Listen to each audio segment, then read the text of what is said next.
నమస్తే రమగారు. నమస్తే జయ. రమగారు, మీదొక వ్యక్తిత్వం, నాదొక వ్యక్తిత్వం, మన కెమెరామెన్ గణేష్ది ఒక వ్యక్తిత్వం, అంతే కదా? ముగ్గురు ఉంటే 3 రకాలు, ఒక తల్లికి 4 పిల్లలు ఉంటే 4 రకాలు. అసలు ఈ వ్యక్తిత్వం అనేది ఎలా డెవలప్ అవుతుంది? తర్వాత ఇంకొక అనుమానం నాకు, సత్సంగాలకి వెళ్తూ ఉంటాం, కౌన్సిలింగ్స్కి వెళ్తూ ఉంటాం, పెద్దవాళ్ళు చెప్పేది వింటూ ఉంటాం. అలా విన్నప్పుడు మన తత్వం మారుతుందా, మార్చుకుంటామా, లేకపోతే ఆ సిచ్యువేషన్ వరకే మారుతుందంటారా? చాలా పెద్ద ప్రశ్న జయ. నీ కౌన్సిలింగ్స్కి వెళ్ళి చేస్తామా? అప్పుడప్పుడు తక్కువే, ఏదో నెలలో ఒక 4, 5, 7, 8 అంతే మనం చేసేది. కొంతమంది ఉంటారు జయ, నా థాట్ ప్రాసెస్ ఇలా ఉంది, దీన్ని నేను ఎలా మార్చుకోవాలి అని అడుగుతారు. ఇంకొంతమంది ఇది చూడు, మాకు ఈ ప్రాబ్లం ఉంది, ప్రాబ్లం ని సాల్వ్ చేసుకోవటం ఎలా అని అడిగేది ఒక రకమైతే. చాలా కొద్ది మంది నేను ఇలా ఆలోచిస్తున్నాను, ఇది కరెక్ట్, నేను అసలు కరెక్టేనా, ఈ థాట్ ప్రాసెస్ ఇలా ఉండొచ్చా, అసలు ఎలా మార్చుకోవాలి, ఇంకొక స్టెప్ ఫార్వర్డ్ వాళ్ళు తత్వం మార్చుకునేందుకు సిద్ధపడుతున్నారు. భూమి మీద 99% ఆడగాని, మొగ్గాని, పిల్లి గాని, మేక గాని, ఎలక గాని, పంది గాని తత్వం మార్చుకోవడానికి ఇష్టపడరు. నేను ఇలాగే ఉంటా, నాతోటి నువ్వు హ్యాండిల్ చేయి, సావు లేకపోతే నా పద్ధతి ఇంతే ఇంతే. ఖరాఖండిగా పోనీ నోటుతో చెప్పకపోయినా, నోటుతో చెప్పరు కొంతమంది ఉంటారు, కొంతమంది ఏమో మనలాంటి వాళ్ళు నేను ఇంతే, నాకు ఇలాగే వచ్చంటాం, మన స్ట్రైట్ ఫార్వర్డ్ తోటి. కొంతమంది ఉంటారు అట్లాంటివి ఏం చెప్పరు, కానీ వాళ్ళు అలాగే ఉంటారు, క్లెయిమ్ చేయరు, దిస్ ఈజ్ మీ అని చచ్చిన ఢంకా బజాయించి చెప్పరు, కానీ వాళ్ళు అదే. స్వభావాలు మారవు. స్వభావం మార్పు ఎప్పుడు కుదురుతుంది? మనం చూడు, ఇంతమంది ఉన్నామా దేశ జనాభా, మనలో తపస్సు చేసేవాళ్ళు వాళ్ళు ఎంత తక్కువ మంది ఉన్నారు జయ? అవునండి, చాలా తక్కువ. ఒకప్పుడు ఋషులు మునులు ఒక్కడుండేవాడు, ఊరికి ఒక ఋషి వస్తే ఊరంతా వాడు ఆయన ముందు సాగిలు పడేది. ఏమి ఊరంతా ఋషులు ఎందుకు కాలేదు, ఎవరో ఒకళ్ళు అవుతారు, ఊరంతా వెళ్ళొచ్చు కదా. భలే ప్రశ్న. కృతయుగంలో, ఇప్పుడు కాదు, పోనీ దిక్కుమాలి మన కలియుగంలో ఉన్నాం, మన కర్మానికి అదే కదా. మన ముందు ద్వాపర యుగం ఉంది, అప్పుడు ముళ్ళు ఋషులు యజ్ఞం చేసేవాళ్ళు, తపసమాధిలో ఉండేవాళ్ళు బోళ్ళు మంది ఉండేవాళ్ళు. అంతకుముందు త్రేతాయుగంలోనూ బోళ్ళు మంది ఉన్నారు, వశిష్ఠుడు, విశ్వామిత్రుడు, గిట్రా పెద్ద మనుషులు చాలా మంది ఉన్నారు, ఋష్యశృంగుడు, జాబాలి వీళ్ళంతా ఉన్నారు. అంతకుముందు కృతయుగంలో అబ్బో ఎంతమంది. కానీ సామాన్య ప్రజానీకం ఎక్కువ ఉందా, ఋషిగణం ఎక్కువగా ఉందో చెప్పు? సామాన్య ప్రజానీకమే కదా రమ్మగారు, ఋషిగణం చాలా తక్కువ. అంటే వీళ్ళు స్వభావాన్ని మార్చుకోవడానికి సిద్ధపడిన గణం అనమాట, అంతే అంతే. అప్పట్లాగానే ఇప్పుడు కూడా చాలా కొద్ది మంది మెడిటేషన్ చేస్తామని, మెడిటేషన్ శ్వాస తీసుకోవటము, శ్వాస మీద ధ్యాస, ఇంకొకటి ఏదో చేసి మొత్తానికి కోపిష్టితనాన్ని తగ్గించుకుంటారు. కానీ ఏదో పీక్ టైంలో వచ్చేస్తుంది, బయటికి వచ్చేస్తుంది, లోపల జంతువు బయటకు వచ్చేస్తూ ఉంటుంది కదా. మనుషులం కదా. ఈ కంట్రోల్ సాధించడానికి అసలు మన వల్ల అవుతుందా? కాదు.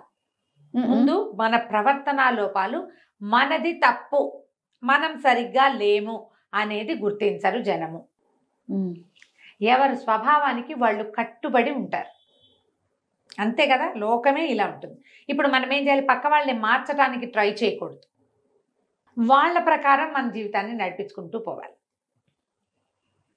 నీ ప్రకారం నీ దారి నువ్వు నడు, నా ప్రకారం నేను నడుస్తా, మన ఇద్దరం కలిసి పక్క పక్కన నడుచుకుంటూ పోదాం. ఇప్పుడు చూడు, భార్య సమస్యలు తగ్గుతాయి అంటారా?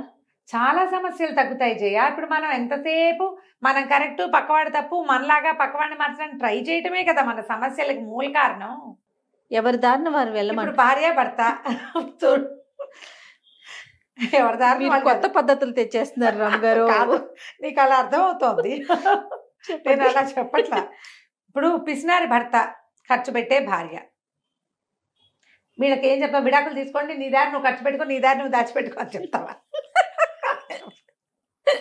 అలా కాదు, కలిసి ఏదో సాయిదా వాయిదాగా పొండి, ఆయనకి పిసినారితనం ఎక్కువ, కొన్ని విషయాలు నువ్వు జాగ్రత్తగా ఉండు, పాప ఆవిడ ఖర్చు పెట్టుకుంటూ చీరలో నగలో కొనిపెట్టిన ఆయన అని చెప్తామా? అంతే కదా. మీ ఇద్దరు కలిసే ఉండండి అని చెప్తావా? లేచకమండి ఎవరి దాన్ని వాళ్ళు అంటామా? అట్లా అన్నాం కదా. వీళ్ళిద్దరూ రెండో వాళ్ళని యాక్సెప్ట్ చేయాలి జయ. అది కదా రమ్మగారు ప్రధానం. అది లేకపోవడంతోనే కదా సమస్య. నేనే కొత్త సిద్ధాంతం చెప్పట్లేదు, పాత సిద్ధాంతమే ఇది. ఎలాగా సముద్రంలో ఉప్పు, ఆ ఉప్పు ఒక్కటి తప్ప మిగిలిన అన్ని రుచులు ఉన్న ఉసిరికాయని కలపమంటున్నాం. అందులో ఏది లేదో ఇది పెట్టుకో దీంతో, ఇందులో లేనివన్నిటికీ అది వస్తుంది నీకు అని చెప్పుకోవటమే. అంతే రమ్మగారు, కరెక్ట్ అండి. తత్వాలు మారవు. ఎవరి తత్వం వాళ్ళదే. ఒక బుజ్జి కథ చెప్తా చూ, చాలా చిన్న కథ. పూర్వం అంటే సృష్టి ఆదిలో, ఇప్పుడు కాదు ఎప్పుడో, ఆరుని అని ఒక మహర్షి ఉండేవాడు.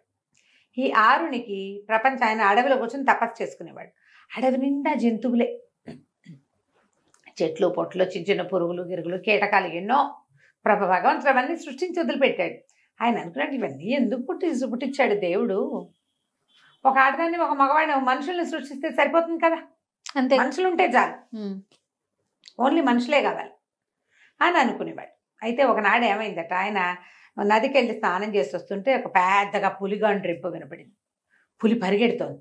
ఈయన అటు ఇటు చూశాడు. ఈయన వెనకాల కాదు, ఆ పులికి ముందు కొంచెం దూరంలో ఒక ఆడ లేడి, అది కూడా వెర్రి పరుగులు తీస్తుంది.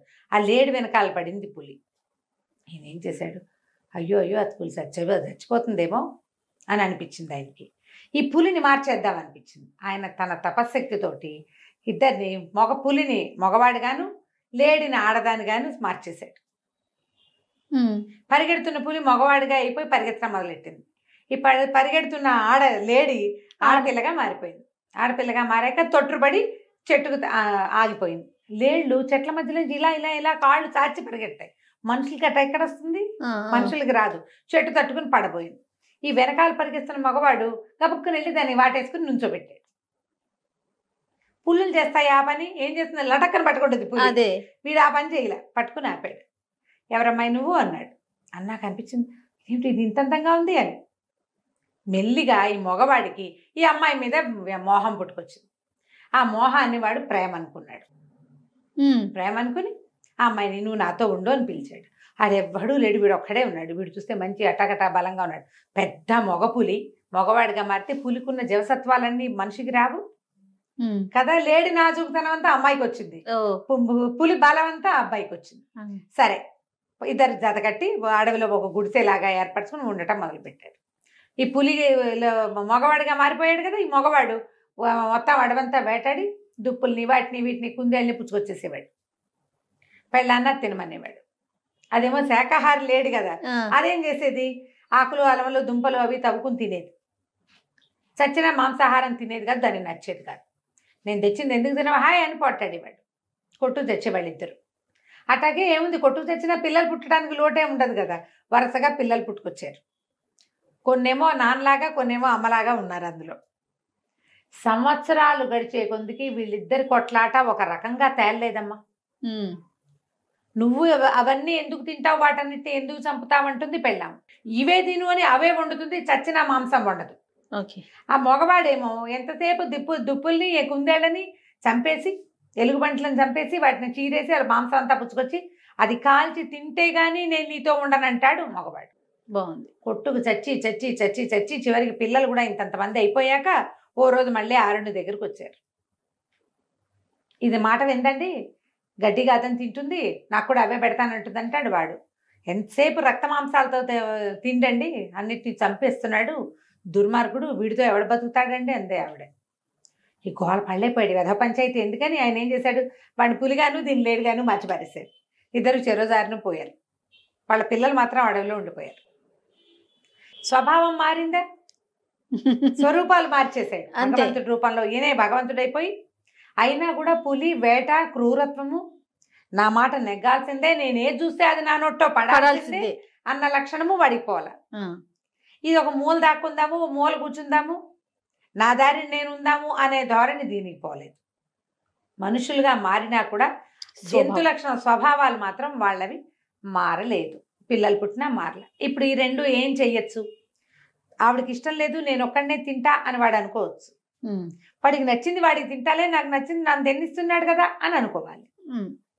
వీళ్ళిద్దరు చూడు రెండో వాళ్ళని యాక్సెప్ట్ చేయలే కదా. అంతే. మీరు స్వభావాలు మీకు ఇబ్బందులు లేకుండా ఉండాలంటే ఏం మార్చుకోవాలి, ఇక్కడ మనం స్వభావం మార్చుకోవాలి. మొదటిది యాక్సెప్టెన్సీ కావాలి. రెండోది, ఈ రోజున మనం కొట్టుకు చావడానికి, మన ఇళ్ళందరి ఇళ్లలోనూ డివోర్సులు రావడానికి, ప్రతి సమాజంలోనూ ధనిక సమాజం లేదు, పేద సమాజం లేదు, రెండే కదా సమాజాలు మనకి. ఒక డబ్బుని వాళ్ళు, ఒక డబ్బు లేని వాళ్ళు. ఈ రెండు చోట్ల కూడా అవతల వాళ్ళని వాళ్ళు ఎలా ఉన్నారో అలా యాక్సెప్ట్ చేయకపోవటం వల్లే మనకి సమస్యలు. ఒప్పుకోవాలా ఒప్పుకోవద్దా జయదీన్? 100% ఒప్పుకోవాలి రమ్య గారు. ఎలాంటి సమస్యలకైనా సరే, ఏ ప్రాబ్లంకైనా మొట్టమొదటిది వాళ్ళని వాళ్ళుగా యాక్సెప్ట్ చేయకపోవటమే అతి పెద్ద సమస్య. అంతేనా? అవునండి. ఆలోచించండి, ఎంత చిన్న కథ ఇది. మనతో ఉండే వాళ్ళని మనలాగా మారిపోవాలని కోరుకుంటాం కదా అలా ఎలా రమ్య గారు. కుదురుతుంది? ఎలా కుదురుతుంది? వాళ్ళు వాళ్ళ మనలాగా స్వభావం ఆలోచించరు. కదా అది. అక్కడికి మన కడుపును పెట్టిన బిడ్డలకు కూడా అదే ఎక్స్పెక్ట్ చేస్తాం కదా రమ్మ గారు. వాడు మనలాగానే అంతే, ఉండాలనుకుంటాం. మనలాగానే మాట్లాడాలి, మనలాగానే తినాలి, మనలాగానే బిహేవ్ చేయాలి. అక్కడ ఒక వ్యక్తి, ఒక పర్సన్ అది గుర్తించాం. కొన్ని కామన్ గా సమాజంలో అందరికీ ఉంటాయి జయ. అది ఫాలో అవ్వాలి. అవి కాకుండా వాడి సొంత టేస్ట్లు, వాడి సొంత అభిప్రాయాలు, సొంత ఆలోచన, ఏ జీవికి ఆ జీవి వేరే కదా. అవును. మనం ఒప్పుకోకపోవటమే సమాజంలో సమస్యలకి. గొడవలకి కారణము, సమస్యలకి మూల కారణం అది. చాలా బాగుంది. మీతో ఉన్న వాళ్ళు పులా లేడా తెలుసుకోండి. పులైతే పులిని పులిగాను, లేడైతే లేడిని లేడుగాని యాక్సెప్ట్ చేసేయండి. గొడవలు ఉండవు. మీరు ఇది కాదన్నా మీరు ఇంకో జంతువు పాల్పడతారు. ఈ జంతువును వదిలేస్తే ఇంకొక జంతువు. ఇంకో జంతువు అదే రకమో, అంతే కదా. అదే రకమో తెలియదు కదా. Yes. అందుకని కొత్త జంతువుల వేటతో కాకుండా భగవంతుడు మనకి ఏ జంతువుతోటి జత కూర్చాడో వాళ్ళతోటి ఉండడానికి ట్రై చేయండి. అద్భుతం.